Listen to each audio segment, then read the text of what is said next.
松树好养吗？这一盆黑松是从苗开始培育的，5年时间都是在这个小盆中生长，期间修过1次根。养护的环境是在楼顶，每年只对它进行正常的浇水、逼芽、修剪。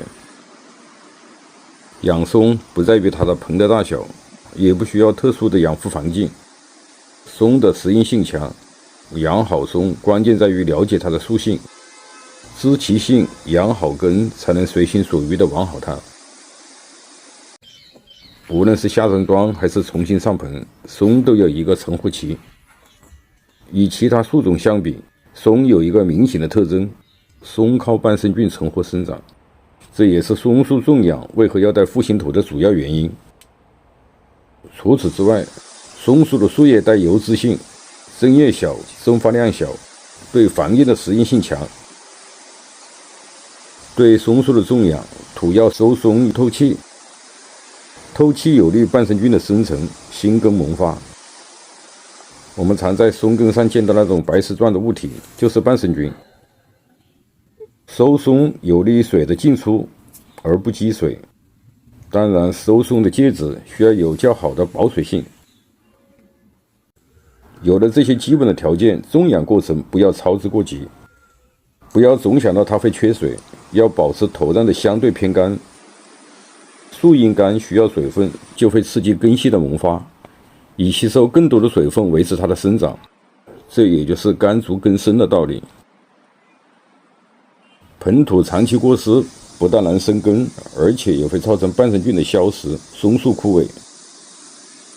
要顺其自然，给它一点自由生长的时间，大约1年左右，松树的根系就会基本发育完全。松的正常养护适合见干见湿。所谓湿是保水而不积水，而干则是给松树提供一个喘息的机会。这一盆就是在这个环境下生长的山松，也就是常见的马尾松。从养活、逼芽、定型3年时间。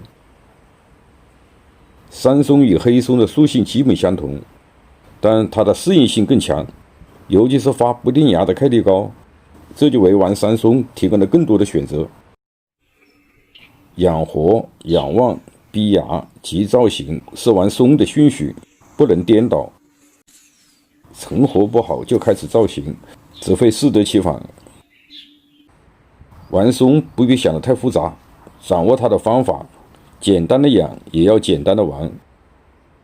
感觉是多余的就把它剪掉。造什么样的型，凭个人的感觉。能符合松树的自然表现规律，所造的形枝干盆之间不失平衡就可以。玩松不可能一步到位，留点空间，以后慢慢的再去改。像这个松，我就是考虑玩一个比较简洁的，多余的枝把它去掉，高出枝，尽量的缩短它的芽间距，把这种不定芽保留下来。生长的旺盛，这个时候可以再进行1次逼芽，发出来的芽会更加短小。把老针剪掉。